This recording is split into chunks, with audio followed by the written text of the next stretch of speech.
వెంకంపల్లి ఆశాజ్యోతి గ్రామ సంఘంలో అధ్యక్షురాలిని నేను. కాకపోతే కొన్ని సంఘాలు బాగా జరిగినాయి, జరగని సంఘాలు కానీ జరిగేదట్లా చేసింది ఆమె. ఇప్పుడు ఆమెని వదిలించాలని చూస్తున్నారు. దయచేసి మాకు న్యాయం చేయాలని మేము కోరుకుంటున్నాము.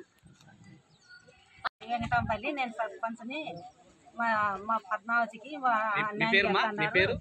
వెంకటరమణమ్మ అన్యాయం చేస్తున్నారు. ఆమె బాగా చేస్తాను సార్, ఆమె ఉండాలని.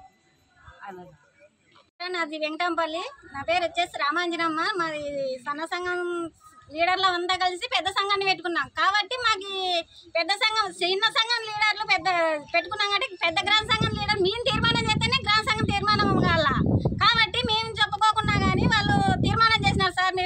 వీళ్ళు తీర్మానం చేసినారు కాబట్టి మాకు ఆమె పాత అడ్మిటర్ కావాలని కోరుకుంటున్నాం. కాబట్టి ఆయన సన్న సంఘంలో అప్పు కట్టుకోకుండా కానీ ఆయమని సన్న సంఘం లీడర్ కాకుండా అప్పు కట్టుకోకుండా కానీ అడ్మిటర్ని ఎట్లా ఏర్పంచుతారు వాళ్ళు. కాబట్టి మాకు ఏమే కావాలి, లేదంటే మాకు ఒక గ్రామ సంఘం కాకుండా 2 గ్రామ సంఘాలు చేయాలని మేము కోరుకుంటున్నాం. చేస్తున్నామని సార్ కలెక్టర్ ఆఫీస్ నుంచి వచ్చిన పోతే ఆ రోజు ఏం చెప్పినారు, మేము బ్యాంకులో అప్పులు ఇప్పలేదంటే అప్పుల కోసం మేము చెప్పొద్దాం మాట బ్యాంకులో మీకేం అప్పులు ఇప్పిస్తారు అని అన్నారు. ఇప్పుడు అక్కడ లోపల ఉన్న సార్ ఏమంటాడు, కలెక్టర్ ఆఫీస్కి పోయిందమ్మా, ఇక్కడ మండల సమీక్షలో లేదు ఇది తీర్మానం, మీరు ఇక్కడ తీర్మానం చేయొద్దని అని అంటున్నాడు సార్. లోపల ఉన్న సారు ఆ తీర్మానం ఎట్లా చేస్తారు? ఇప్పుడు మన సంఘాలు దొంగ సంతకాలు చేపించి తీర్మానం చేసినారు. కాబట్టి మనకి సంఘాలన్నీ లేని తీర్మానం ఎట్లా చేస్తారు వాళ్ళు? దొంగ సీలు చేపించినారు. మాకు ఏమేమో మాకు చెప్పాలి అంతే. లీడర్లకు తెలియకోకుండా లీడర్లంగా మార్చాలని చూస్తున్నారు. పోయినారు మార్చినారేమో తెలు పోయే గ్రామ సంఘం తీర్మానం లేకుండా కానీ ఎట్లా అడగండి, అది చెప్పండి సార్ మాకు అంతే. వాళ్ళు నా సంఘం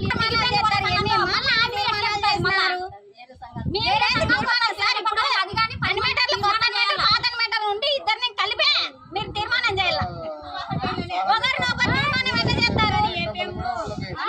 తెలుసుకోకుండా కూడా వాళ్ళు దింపాలని చేసినారు కదా తీర్మానం. సంతకాలు ఇంటింటి కాడు పోయి పెట్టించుకున్నారు. కాకపోతే గ్రామ సంఘం లీడర్లు సంతకాలు పెట్టుకోకుండా కూడా దింపేకుంది కదా.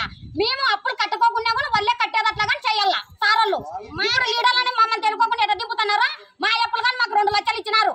ఒకరికి 20 లక్షలు మననే చేసిండేది, 3 కంతులు పోయినాయి. మిగతా అప్పు అంతా వాళ్ళు తీర్మానం చేసిన వాళ్ళు కట్టాం మేము అప్పులు.